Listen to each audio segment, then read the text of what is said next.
All right, awesome. So today we are talking about how to stay consistent without a race on the calendar. Which is tricky because so many people fall out of consistency as soon as the race is done. It's true. And this is one thing that we hear from people all the time is just how important it is for them to have a race. Like if they go through a period where they're inconsistent, like one of the first things that people say is, I need to put a race on the calendar, right? Or I just need to I need to find a race because they go through these periods of inconsistency, right? Where they're not running, they're not training, or maybe they are running, but just kind of very unfocused with their training. Yeah, without a race in the schedule, it's like, oh well, I ran like 4 days last week, but this week I only got in one. Yeah.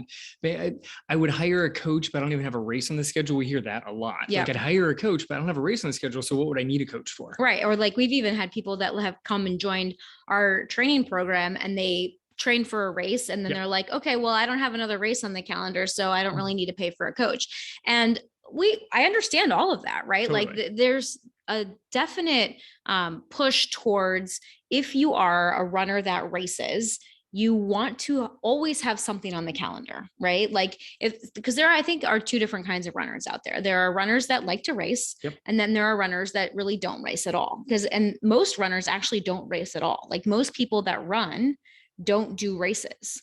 I guess the difference is that most of the runners that I know do races. Totally. So it's weird that because that's the world that we're in. Right. So it makes sense when you say most runners don't do races. Yeah. I get on board with that. It's just the population that I'm surrounded with, that is not my group of people. No. Well, and it's probably not the people that are listening to this podcast also, like I think that a lot of times if you're listening to a running podcast, it's because you want to improve. And most people, when they think about improving, they think that they either want to run a faster time or run a longer distance. And a lot of times that's correlated with some sort of race. Yes, that makes a good sense. Right. I ran a 5K. Right. How fast could I race a 10K? Exactly. Half marathon, whatever. So, this is the problem that a lot of runners find themselves in, is like, if they don't have a race on the calendar, they find that they're just inconsistent with their training or very unfocused and kind of doing all sorts of things. Well, that's why 2020 just blew things up. Right. They're like, I don't know what I'm supposed to do. Right. And so what we want to talk about today is why, races are great, but they aren't our only goals in training. They don't have to be the only thing that we think about when it comes to training. There can be lots of other goals that we can have as a runner and different ways to build our training plans and our training cycles around these different goals in order to make us stronger, faster runners and prepare us, for a later race or something, a bigger goal in the future. Yeah, maybe you do have a race on the schedule, but that race isn't for like 9 months. Mm-hmm. Maybe that race is next year. When I was in college, my coach recommended that we just find some local road races to do over the summer.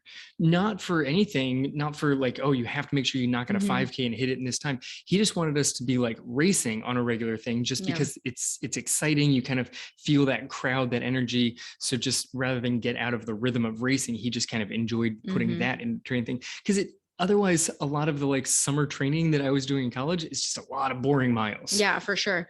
So what are some other goals that we can have other than training for a race? Okay. So number one, improving endurance, right? That would be something like a base building plan, right? Sure. So say you do have this goal in mind, like you want to run a half marathon or a full marathon, and right now you're at like a 5K level, you're going to need to build mileage and build base and endurance in order to be able to achieve that goal.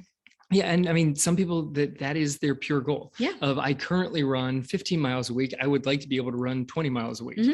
And the best plan of attack is not to just throw 5 extra miles onto one of your runs during the week. It's really not the safest of trips from 15 to 20 miles. Right. But a lot of people, like, that's their goal. They're like, over the next few weeks, I'd like to go from being consistent at 15 to consistent at 20, or from 20 to 30, like whatever it is, just to run more. Right. Exactly. Other goals that you could have other than racing are to gain strength. We often put people, especially when they first join our training team, we put people on strength building plans, especially if they have any sort of history of running injuries. Because if in building up for a longer race, it's very, very important to address any underlying weaknesses or injuries or cracks in the foundation, as we like to call them. We like to talk about building a strong running foundation, and your strength is a huge part of of that. Yeah, I think like one of the subcategories under gain strength is rehab from injury. Yeah. Like it's rehab from an injury, maybe an injury that just kind of keeps popping up from time to time. Not even that you have one right now, but you know that spot that sometimes gives you issues. So it's rehab from injury or prehab to prevent yourself. Whatever the next goal is, make sure that you're strong enough to take on anything that you're doing after this cycle. Exactly. Other goals that people might want to have are like to gain speed is one. Usually that does correlate with a race, you know, but there are sometimes people just want to get faster. Speed or power. Speed or power. Yep. And then another common goal would be to lose weight. You know, there are a lot of people that want to lose weight when it comes to, and they think that running is a good way to help them do that. I have a different view on that and that we're not getting into today. But what I will tell you is that we do not recommend trying to lose weight and train for a race at the same time. Those two goals do not go together very well. That's why I put that one on there. Right. It's because training for a race, especially a longer race or a race that you need like a lot of speed for. So, shorter races. So whether you're training for a longer race or a shorter race, losing weight simultaneously is probably not the best plan. Probably not the best. I think I've covered the spectrum there. Right. So, it's important to remember that sometimes that goal is beyond some of the more obvious training goals, but some of those goals that are a little bit bigger, they start with that maintenance, right? They start with building that consistency first, right? Because if you want to build endurance, if you want to build strength, if you want to train for a race, whatever your, end goal might be, a lot of times we have to start with that consistency, especially if you're someone that really believes, oh, I need a race on the calendar in order to get faster, then just starting with a base level of consistency and maintenance is a really strong, it's a good idea. Yeah. So, you've got these things like, I want to get faster. I want to run farther. I want to get stronger. Those are like some big training goals, but maybe you don't have those things in mind. Maybe you're good with what your training looks like right now, but you have some other like supplementals that you kind of need to fine tune, like your sleep or your nutrition, maybe your hydration. Maybe you just want to enjoy running more. Maybe you want to take down your stress levels. So you just like to kind of keep your exercise levels where it is, but focus on some other things. That's maintaining while putting some emphasis and being like, all right, I'd like to maintain this level, but I need to make sure that my nutrition is on point also, or that I'm sleeping more than I traditionally sleep. Yeah, for sure. Right. So, all of those things are really, really important to focus on, right? And we do recommend that people take training cycles to maybe focus on some of those things, right? Again, build that foundation. So whatever you choose to focus on, it is best to have something that you are focusing on, right? If you want to gain the benefits from your training, it's best to actually have a goal in mind.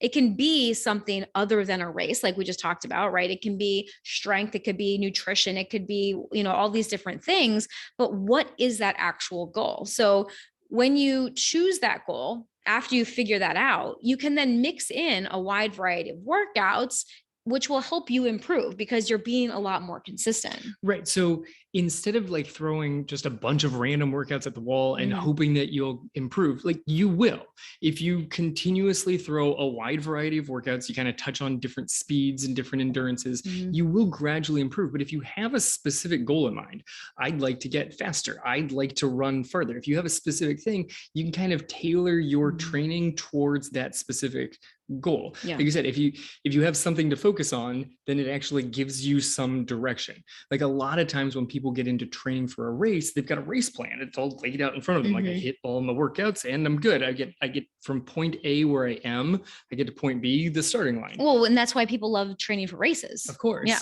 But point B doesn't have to be a starting line. That's the kind of what we're going at here is point B can be whatever you want it to be. Point B could be increased mileage, increased strength, but it needs to be something that's definable so that you can make a training plan that's actually directed towards it. Right. And that's why specificity is so important, right? Like, so when you create a goal, like you could say like, I want to get stronger, right? But that getting stronger is very nebulous. Like getting stronger doesn't.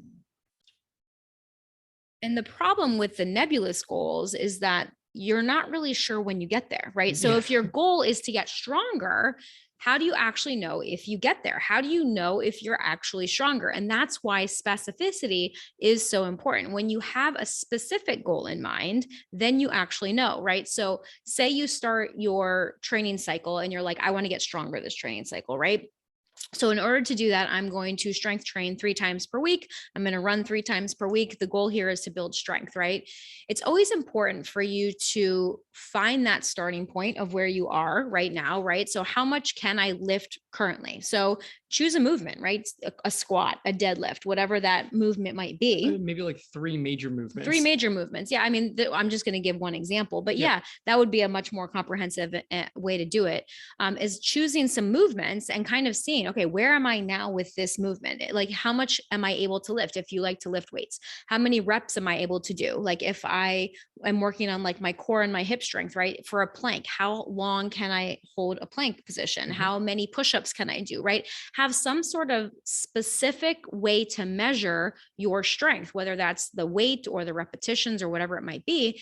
And then you can set a very specific goal on how you know if you achieved it, right? So if you're currently able to do, say, a squat with 50 pounds and 10 repetitions, is your goal 100 pounds, right? Or Mhm. 75 pounds, whatever it might be, right? Or you can currently hold a plank for 15 seconds. My goal would be to be able to hold it for a minute by the end of the month or by the end of the 6-week cycle. Yeah, you added two things in there: is specificity on what the goal is and your timeline. In the timeline, Like yeah. the timeline is helpful to check back in, Mhm. because when there's a race on the schedule, you know what the timeline is. It's Right. when you actually signed up for the race, that's the end of it. Mhm. So when you have these goals that are not directly connected to races, you still have to put an end on it. Yeah. And that doesn't mean that you have to be successful by that date, but that's when you're going to check in and see, all right, is the training going the way that I want it to, Mhm. or do I need to rethink what's going on? Like my goal was to get stronger, but I'm lifting the same and I feel the same. This Yeah. is not improving exactly the way I want it to. Exactly.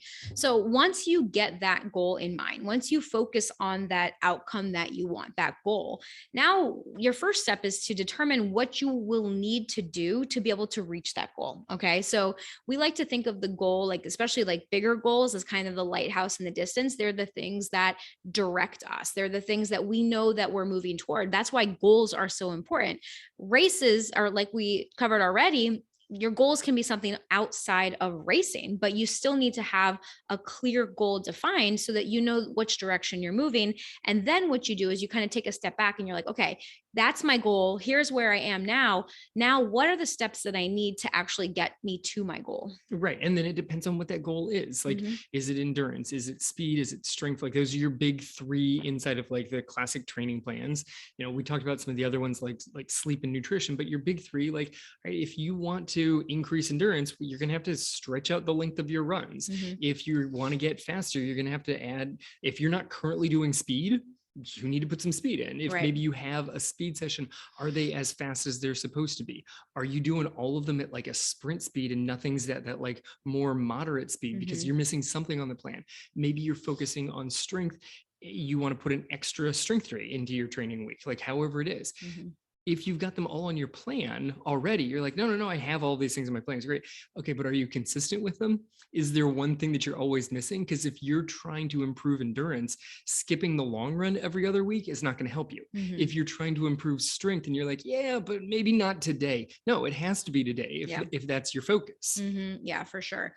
So yeah, it's very important for you to kind of lay this out and just like figure out, what is it that I need? What is it that I'm missing? What is it that is going to help me to achieve this goal? The second thing that you're going to need to do is to be honest about your commitment that you have towards this goal and the time that you're willing to spend on like chasing this goal, right? Or trying to achieve this goal. Because a lot of times, if we pick a race, like, this is why putting a race on the calendar is kind of an easy thing, because you're like, okay, well, half marathon. Then you go to the Google and you're like, you Google half marathon plan, and half marathon plan pops out and it tells you that you need to run 5 days per week. And here are your runs, right? This is why people like races. But you can do this without a race. You can just decide what you want to do, right? Like, this is the power that we have as runners. And I don't think a lot of people trust themselves to be able to make these types of decisions, right? Because they don't want to get it wrong. And this is one of the things that we're actually creating a new program to help people learn how to do this themselves, to how to actually create a training plan from start to finish and actually personalize it and customize it to them, their goals, their lifestyle. And that's really what we're talking about here, is like, with the lifestyle that you want to live right now, with how much time and effort and commitment you want to dedicate to your running, is this a goal that you really want to go after? Right, which might be time to reassess what the goal is, Yeah. or to reassess your time commitment. Like they might not match with each other. If Mm-hmm. you're like, no, I want to increase the amount of time I'm running. I'm currently running 30 miles a week. I want to run 40 miles a week.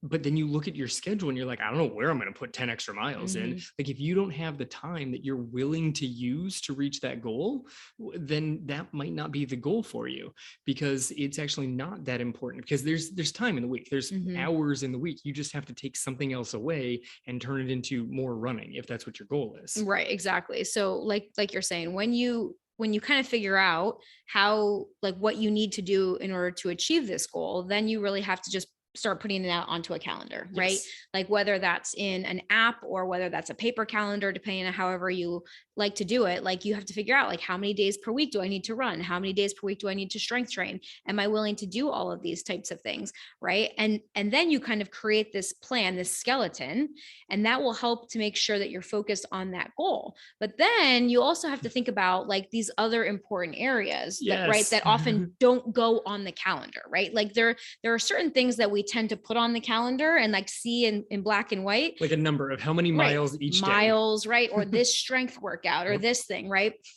But a lot of runners don't think about the other things, like, nutrition or sleep or recovery, outside of like putting in rest day, Yep. on the calendar. Like, but are you actually planning out how much sleep you need, how much recovery you need, how you're fueling your workouts, like all these other things that don't necessarily go on a calendar, but are very important to help you achieve your goal. So, for example, if your goal is to build strength, okay, you can't just add strength training to your plan, right? Like it can't just be that. You also have to increase your protein intake, because protein is the building block of muscle. So if you are increasing your strength training or speed training, really, because Mhm. speed is another form of strength training, that's really power.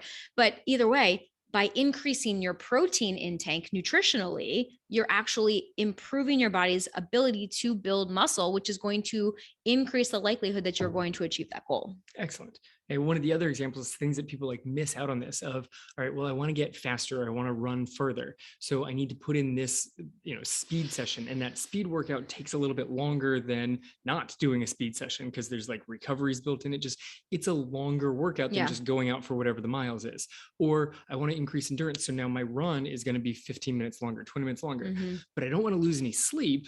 So I'll continue to get up when I get up, but now I've lost the mobility drills on the end of my run. I've lost strides on the end of it. Or I finish my run and then I skip breakfast because I don't have any more time, because I had to squeeze in extra time out on the road. So I lose some of those things. There's so much that can disappear that you don't think is all that important. You're like, I don't know, but my key here was to increase endurance and I got in an extra mile. No, you're missing other things. You have to figure out how to fit it all in. Right. Because a lot of times we as runners think that the mileage is the most important thing, when in reality, the mileage is just one component of being a many. good, being a good runner, or being able to achieve that goal, right? Like you, Kevin, for those of you that maybe don't know, if this is the first podcast you're listening to, if it is, you should listen to last week's podcast where we're talking about Kevin's big goal that he's training for this year, which is a 100-mile run. And like his biggest thing, like a couple weeks ago, he ran 50 miles. His biggest challenge throughout this entire training cycle has not been the miles, it's been the nutrition, right? It's been getting in the amount of food that he needs to be able to give his body the fuel to run that insane amount of miles, right? Like, and if you were only focusing on just the running and not putting as much thought and focus on the nutrition, then you would not be able to achieve this goal. Well, the nutrition is super key, but also I'm making sure that I get up a little extra early, not just for the miles, but I have to do a little mini strength session before I head out on particularly long runs, because my body just feels better. Yeah. It's like some muscle activation stuff. It's not a lot of time, but it's a little extra 5-minute window. And I refuse to cut sleep short. Yeah. So you have to figure out how to get everything in there without giving up on the appropriate recovery recovery that your body needs, whether it's fuel or sleep or, de-stressing. Like, you need to make sure that your body is actually recovering so that it can gain the benefits and not just break. Yeah. And that's why pre-planning all this in advance is very important, right? Because if you're going to need to now wake up 15 minutes earlier, then maybe you're going to want to go to bed a little bit earlier, right? Yep. Like, so that's all part of the planning process. Like, okay, I know that I need to wake up earlier. I don't want to lose out on that sleep, because that sleep is such a critical component of how my body feels and how I'm able to recover, and if I'm going to be able to achieve this goal. So now I'm going to have to go to bed 15 minutes or a half an hour earlier than I was before. Yeah. And so it all just trickles down. So then it's like, okay, well, on this week, I've got whatever thing in the evening. So that means I can't get up super early and do a longer workout the next day. So now I got to move that longer workout to somebody else. It's helpful to have a plan, because you then have a starting point that gives you the options of moving things around. Like, well, it won't work on Wednesday. Let's try and move that forward in the week, backwards in the week. Have a structure, have a skeleton laid out, so that you can then actually have something to manipulate. Otherwise, you're guessing every day what it is that you're going to do, and that doesn't provide any security at all. Well, and it doesn't provide any improvement, right? Not and usually. It's really why so many runners just plateau, right? Because they're not using these in between periods, like these longer periods in between races. If you're not somebody that likes to put a race on the calendar every couple of months, and you kind of go longer chunks without a race, like, then essentially your fitness is declining. If you're not using that time wisely to either maintain or improve in something, your fitness is probably declining. And so then when you jump into that race cycle again, then you're like, okay, well, I'm starting here. And you kind of build up and you do that race and you're like, that's weird. Why haven't I improved? The exact same thing. Yeah, because, the 3 months that you weren't on any sort of plan and just kind of floating randomly and just kind of doing whatever you want, your fitness was actually declining. So you weren't starting from, the end of the last race. You actually went down, and then you basically built back up to where you were again. And like, that's kind of the cycle that a lot of runners find themselves in, where they're just not making progress because they don't use these in between times very effectively. It looks like a plateau if you only look at race results, but it's actually not. It's climbing up to that height and then dropping back down, and then climbing to that height and falling again, because you keep falling. You don't have to fall, which kind of leads towards the next thing that we want to talk about is, what do you do if, like, you do have a race on the schedule? It's just that race is kind of far out, right? Like it's out on the schedule. You can use that time to plan in all sorts of things, depending on what you think the weak area is that you're going to need extra time to prep for the race. So the way that I like to kind of think about, we've got some clients that are like, I have a marathon, but it's not for 6 months, 8 months. Well, I start at the marathon and then I go backwards. Right. Okay, all right. So here's your marathon. Here's a marathon plan. Let's go backwards from that. And then look at what that marathon plan starts at. Like, is it expecting you to be able to run 13 miles at the start of the plan? Is it expecting you to be able to run 10 miles? Well, from where you're at, you better make sure that you at least get that distance up there. If you're not used to running that distance, you might want to spend some time working on strength, because that extra mileage and extra pounding, strength is going to be super important for it. So you want to make sure that you've got yourself in a strong foundation to start the race specific training plan. Yeah. And that's why I love the clients that come into our training program with a longer timeline, right? Like, they're like, my goal is the Chicago Marathon, which is in 9 months. Okay. Well, how do I get as well prepared for that as I can, since we're starting in January, right? And then this is like where it gets really, really fun, because those people they exceed all of their own expectations, right? Because they hear stories from their friends, or maybe they've had experiences in the past of races that they've trained for that haven't gone as well, right? But when we have longer timelines and can actually start from that goal race and work backwards, it is so much more effective, because then we can, again, going back to where we started earlier in the episode, assess where you are right now. Okay, here's point A, but now point B is not for 9 months, right? Okay, how do I fill up those 9 months? And for a lot of runners, this looks very daunting. They're like, I have no idea, right? And they're like, oh, well, I don't need to start training for that until 16 weeks out. Bingo. Right. And then they just kind of float around and do whatever they want. And they're like, oh no, my marathon plan is only 16 weeks. Right. And it's like, I even had someone inside our team say this to me, and I'm like, okay, but don't just think you can do whatever you want. Like, Yep. like, no, don't worry. Like, I'm going to maintain this base. I'm going to be, and like, she had a plan in her head. And then she's like, but when do I need to start my marathon training? I'm like, okay, as long as we are on the same page and you know, like, okay, you need to have a certain level of base in order to start that plan, then we're good to go. Right. Yeah. So go ahead. Like all these training plans you find online, there's a coach somewhere that created these things. And there's no coach of any level that's going to be like, well, the best way to train for a marathon is to commit 16 weeks to it. All of them are looking at like a much longer build out, months, years of build out that culminates in these final 16 weeks that kind of then tailor in towards the race. But the farther out you are from the race, the less specific you have to be on the race itself, the more deviation from like race speed you can be. You can do much faster things. You can do much slower things. Like months and months ago, I'm training for a 100-mile race. Last year, towards the end of last year, I was doing some like higher end 5K speed work. That's not directly applicable, but in terms of like ultra marathon or marathon training for many people, try and get yourself as fast as possible in like the months before it. And then as you get closer, you kind of hone in on marathon pace. Well, because that builds strength and power, right? Like when you're working on speed, that also builds your strength and power as well. Yeah. And that's really why those long runways are so helpful, because you can use training cycles to focus on multiple areas too. Like this is kind of the fun thing, is kind of figuring out how all these pieces kind of work together, right? So if you knew that you had 9 months going up to a marathon, and you knew that 3 of those months or 4 of those months is going to be the marathon training cycle itself, then you still have, 4 or 5 months to work with here, or 6 months to work with.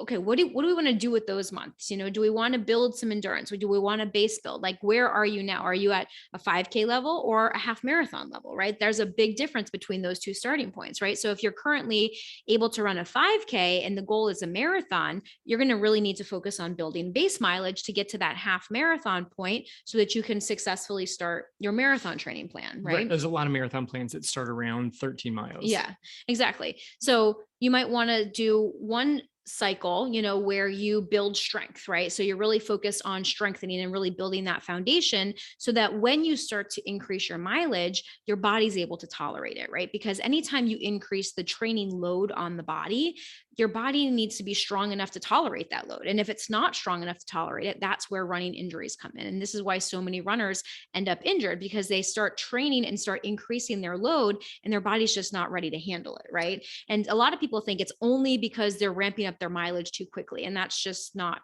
true. That's also a myth that's out there, is like ramping up mileage too quickly is the only reason that people get injured. It's not, right? It's one of the common reasons that people get injured, but not strength training, not performing mobility, not doing these other things, not getting the right nutrition, not getting enough sleep and recovery. All of these things play a role in running injuries. And so how can you take training cycles and stack them together for you to be able to most successfully complete whatever that long-term race goal is? Yeah, I'd argue that increasing mileage does not necessarily cause the running injury. It just highlights whatever thing you're missing along the way. Yes, totally. Like, yes, you're increasing training load, and that's going to point out the crack in your training plan over there. Yeah. Oh, now you're broken. Exactly. So most of the time, we strongly recommend that you kind of pick a goal: faster, longer, stronger. One of the big 3 out there. Yeah, like the big 3 that you're really working with here is number 1, training for a race. Sure. Number 2, building your base, okay, which can be mileage or strength.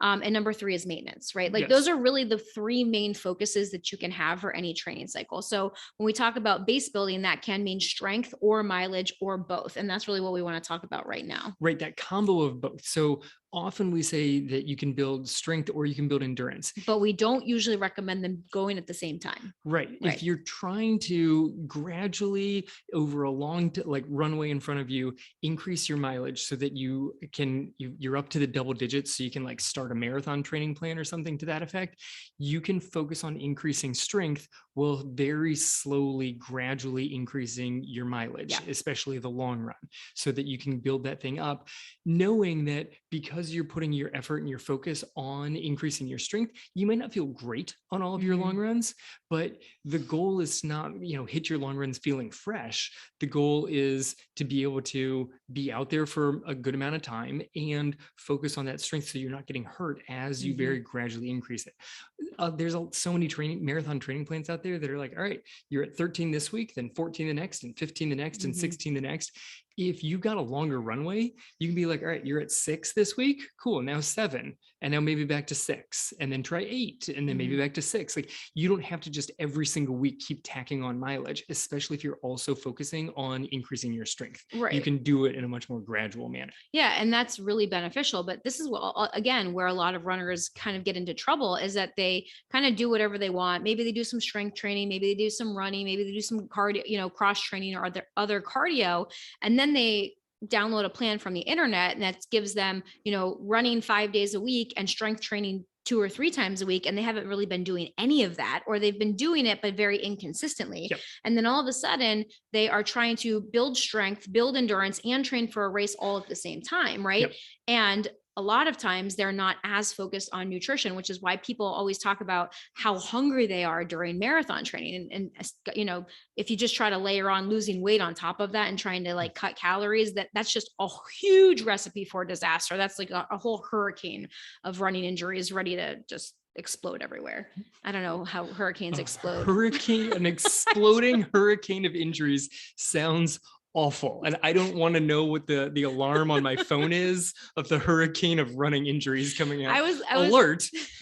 Well, there was another thing that I could have used as an explosion metaphor, but like, I just didn't want to go. There's a lot of metaphors going on there. I know. But anyway, so just understand that if you do choose to build strength and endurance at the same time, number one, you need a longer runway. You need a longer cycle. Right, because both of those will build slower. Exactly. So you can do both simultaneously, but it's going to take you a longer period of time to do it. Number two, your longer runs especially are not going to feel great. Yep. Okay. Your legs also might feel a little bit dead during your speed sessions also. Yep.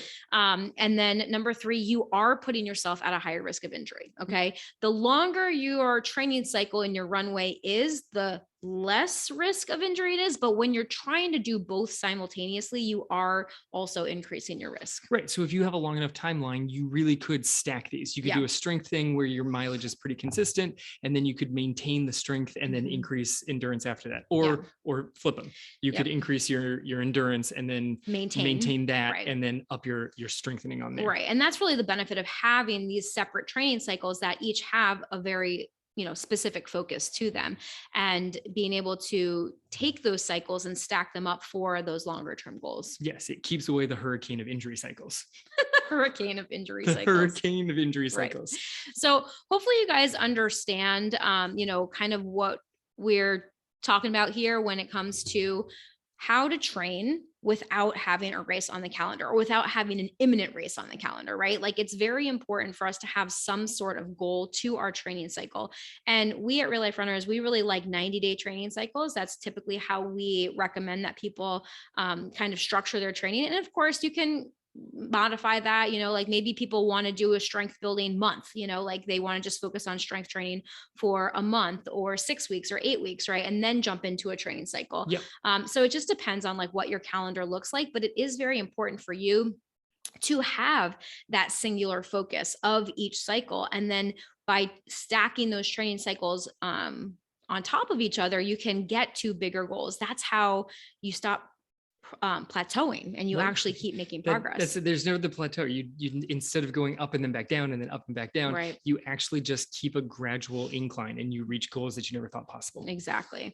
So if you guys want to learn more about how to actually do this, we are actually running our next 5-day running challenge. It's a free challenge that we like to run a few times a year. And the focus of this challenge is going to be how to run faster without pushing harder. Okay. Because there's a lot of runners out there that think, well, if I want to get faster, I just have to keep pushing harder, right? I just have to go out. And if that run took me 30 minutes last week, I'm going to try to hit it in 29 minutes this week. Right. And they just think every time I go out, I just have to try to push a little bit harder and get a little bit faster. And that is definitely not the best way for you to get faster. Okay. So we want to break it down for you inside of our free 5-day running challenge. So if you want to register for that and learn how to run faster without pushing harder, head over to 5dayrunningchallenge.com to sign up today. Or if you forget that, just go to our website, realliferunners.com. There's a button right on the homepage that will take you to the registration page so that you can register for that free 5-day challenge. It's going to be super fun. We're going to be running that challenge live May 9th through the 13th. Okay. Kickoff is on May 9th. And we're going to be going live every single day to help you guys understand how to train in a way that is customized to you, your goals, how to lay out a personalized plan for success so that you can run faster without pushing harder. All right. So head to the website, realliferunners.com or 5dayrunningchallenge.com. And as always, thank you guys for leaving reviews on iTunes. I just found out that you can now leave reviews on Spotify also. So if you are someone that likes to listen to us on Spotify, you can also leave us a rating and a review on Spotify. And we appreciate those so much because that they help us to reach new runners and help other people with their training. So don't forget 5dayrunningchallenge.com. We will see you guys there. I can't wait to run that next live challenge. I'm so excited because I've totally revamped the entire challenge. So if you've done one of our challenges in the past, this one is completely different. Okay. It's very new. It's very new, very different. We have a brand new program that we're creating, like I said, also that we'll be launching the week after the challenge to actually teach you how to create your own training plan. It's not an ongoing membership like what we have now. It's a one-time program that you can come in and we will coach you live on how to create your own training plan. I have a whole thing. It's going to be awesome. Let's see how many people made it to the end of the podcast. You're really just giving them everything. I know. So yeah, so that's what we've got going on for you. And I'm not going to give you anything else because I've already given you a lot. So as always, guys, thank you for spending this time with us. This has been the Real Life Runners podcast, episode number 250. Now get out there and run your life.